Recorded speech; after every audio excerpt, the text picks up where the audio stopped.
Want to make a photo collage on your iPhone in seconds? Here's the easiest way. First, open the App Store and search Collage to find dozens of free and paid collage making apps. Pick one you like and tap Get to install. Once it's on your device, launch the app and grant it access to your photos. You'll be greeted with a selection of grid layouts.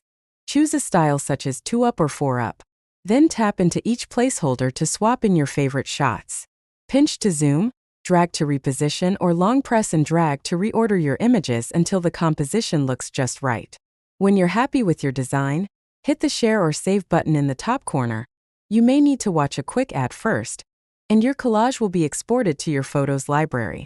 Keep in mind that granting full photo access lets the app pull in any image you've taken. If you'd rather restrict it, choose Selected Photos when iOS asks for permission. That's all it takes to craft a beautiful photo collage on your iPhone. If you found this helpful, tap like, drop your favorite collage app in the comments, and subscribe for more bite-sized tutorials.